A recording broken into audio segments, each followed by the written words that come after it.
the Pythagorean Theorem review video.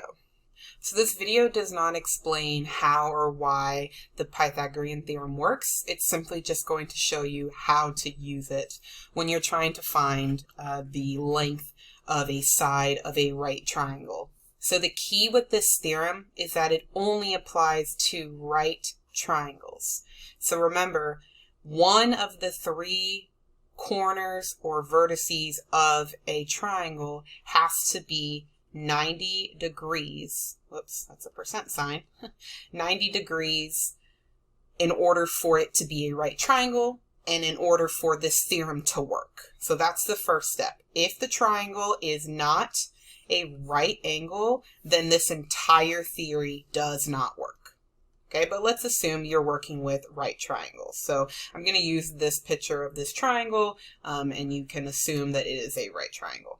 Okay, so with this theory, there are names that we use for each of the three sides. So with our right triangle, the side of the triangle that is directly across from the right angle, or in other words, it's not touching the right angle, this is called the hypotenuse. Hypotenuse. Okay? And it's always going to be the longest side. Every single time. It will always be the longest side.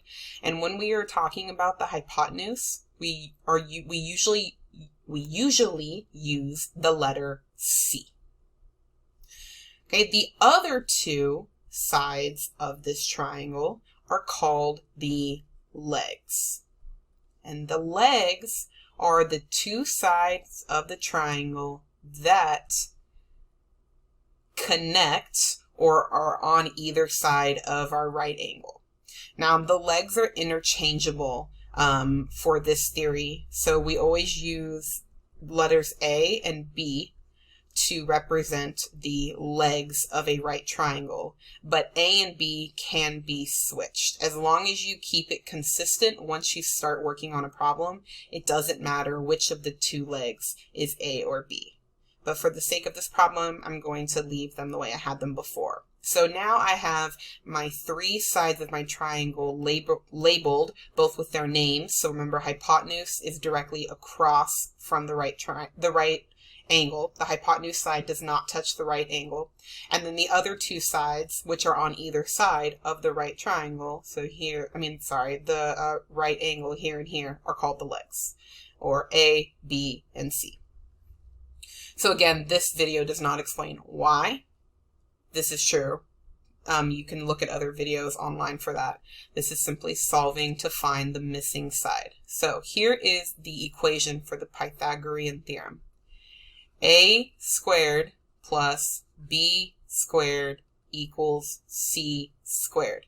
This is always true for every triangle that is a right triangle. So let's try an example. Let me erase a little bit of this first. So we have our right triangle, and we are told that one of the legs has a distance of, let's say, 4 inches, and the other leg has a distance of 3 inches. And we want to use the Pythagorean theorem to find out what is the length of the hypotenuse of this right triangle. So remember, I'm going to put A as this leg and B as this leg, but it doesn't matter which one you use for A and which one you use for B, as long as you keep it consistent once you start the problem. So I've decided that 4 inches is A and 3 inches is B. Now all I need to do is simply plug in what I know to this equation. So again, I know that A is 4, so I'm going to replace A with 4, but I need to keep my squared sign. I know that B is 3, because it says so in my figure. And again, I need to keep the squared. And then I don't know C. So from here, we need to simplify some of these terms.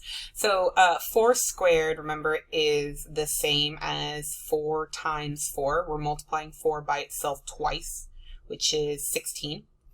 And if we do the same thing with 3 squared, remember 3 squared is 3 times 3, which would be 9.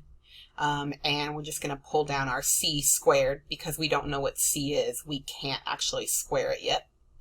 And then from here, let's simplify. So we can add 16 and 9 together. They are like terms. They're both numbers. So if I add 16 and 9, I get 25 will equal c squared. So I'm going to erase a little bit here. That way I can write some more. But so at this point, we know that c, so the distance of the hypotenuse squared, will be 25. So I'm going to do a quick erase. And I'm going to leave the main equation up there because it's just a good one to know. So we were at 25 equals c squared.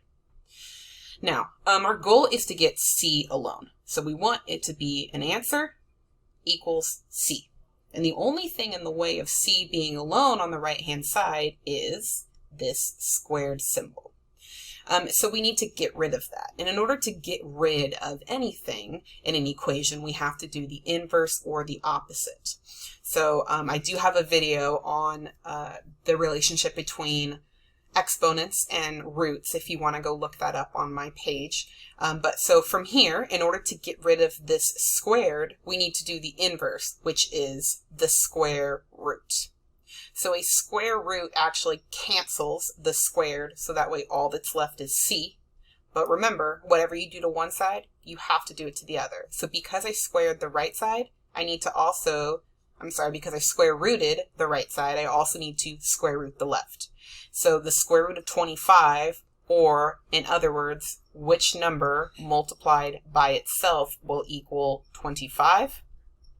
Well, that would be 5. 5 times 5 is 25. So the square root of 25 is 5. So now we've solved c equals 5. So the length of this right triangle when the two legs are 4 inches and 3 inches has to be 5 inches according to the Pythagorean theorem.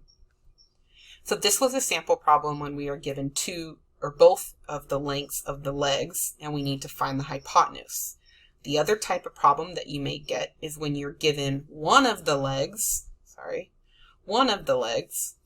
and the hypotenuse. So let's do a second and last sample problem. Again, remember A, B, and C when we're talking about a right triangle. And let's say in this problem, we're told that the bottom leg of this triangle is 5 inches and that the hypotenuse is 13 inches. So we need to find out what is the length of the second leg, in this case A, when we know the distance of one leg and the distance of the hypotenuse. Same as before, we need to plug in. In this case, we don't know what A is, so we're going to keep it as A squared. I do know B. B is 5 according to my figure, and I'm going to keep the square. And then in this sample, we do know C. It's 13. So I'm going to replace C with 13. Whoops, not cubed, squared. Now I need to simplify. So I can simplify 5 squared, or in other words, 5 times 5 is 25. I can do the same with 13. 13 times 13, or 13 squared, is 169. And I can bring down the rest of my equation. Okay, now we're just solving for A. Our main goal at the end is to have it say A equals an answer. In order to get there, we need to remove everything else on the left-hand side of the equation. So let's start by getting rid of the 25. Because it says plus 25, we're going to do the inverse or opposite, which is subtract. But when we subtract 25 from the left-hand side, we need to subtract 25 from the right. When we do that, I'm going to bring down my A squared, and it's going to equal 169, which if you subtract 25 from that, we're going to end up with 144. I'm going to erase this for now. So this is where we're at. A squared equals 144. Well, if you remember from the question before, the one thing in the way of having A be alone, so I guess I shouldn't have erased that, A equals an answer, is squared symbol. In order to undo that, we need to square root it. So remember, a square root and a square cancel. all we have left is a, like we were hoping for. But because we square rooted the left side, we have to square root the right. Or in other words, what number multiplied by itself gives you 144? And that number is 12. 12 times itself gives you 144.